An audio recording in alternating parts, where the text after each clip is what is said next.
I'm Dr. Stephen Hopkins, and I hope you don't take this the wrong way, but welcome to HEL. HEL stands for the History of the English Language, and even though the acronym is a little intimidating, hopefully this semester won't feel like an eternity of fiery torment. In fact, I'm hoping that by the end of it, you'll have some of my endless enthusiasm and excitement about studying the evolution of the English language.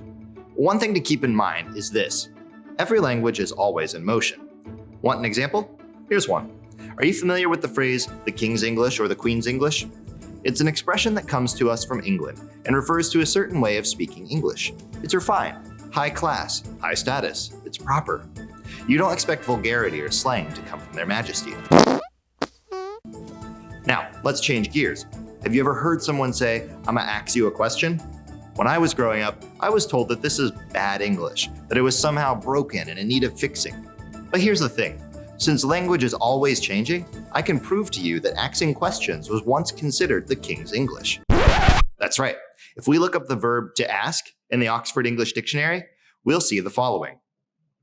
Do you see the oldest written example of its usage? It says, "Da axade the bishop hva skylde ansvarien for his moder." That's from a court case between a nobleman, Edwin, and his mother. In their arguments before the king himself, they asked questions. The form used to be considered proper and correct. So what's going on? For linguists, the answer is simple. A common sound change, called metathesis, happened sometime during the Middle English period for this particular verb. This means that the consonant sounds inside the word just got mixed up by speakers over time. What once sounded proper came to sound old-fashioned and then eventually wrong. We can see metathesis in action today with the word escape. In America, you can hear people pronounce it as escape or escape. Both are common pronunciation because metathesis is happening right this minute. Who knows which pronunciation will be considered proper in the next century? As you can see from that example, in this class, we'll be managing a tricky balancing act.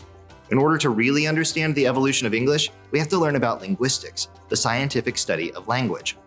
We'll cover the basics of how humans produce and interpret speech sounds, and then we'll dive deep into the causes and patterns behind language change.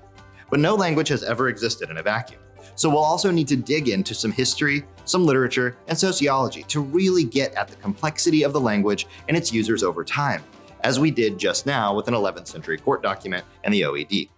Language history is kind of like CSI humanities in that sense.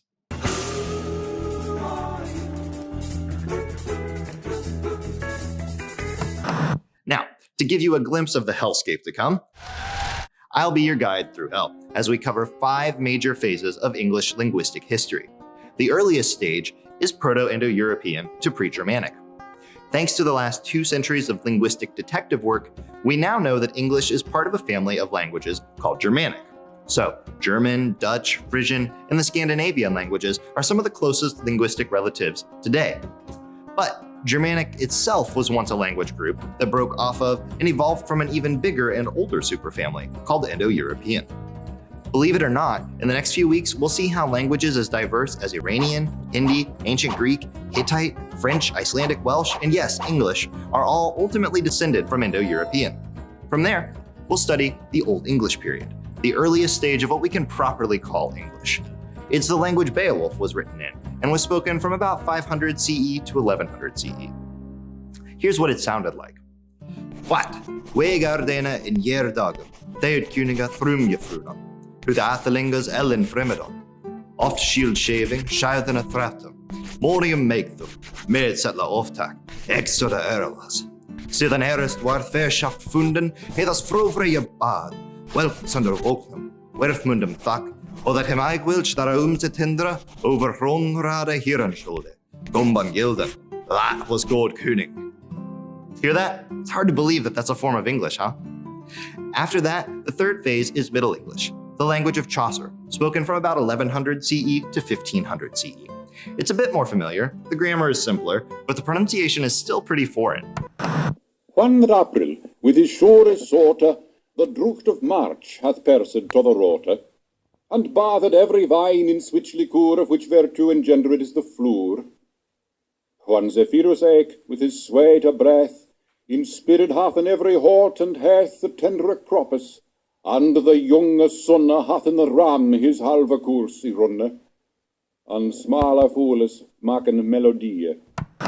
By the fourth phase, early modern English, you'll suddenly feel more at home. It's about 1500 to 1750.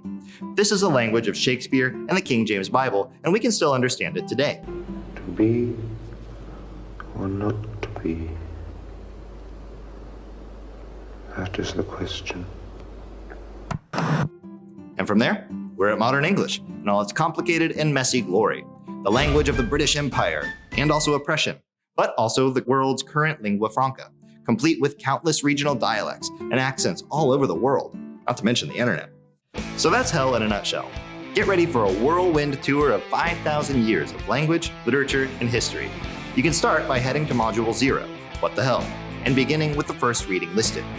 Oh, and if you see me on campus or something, please be sure to shock bystanders by waving and shouting, "See you in hell, Dr. Hopkins!"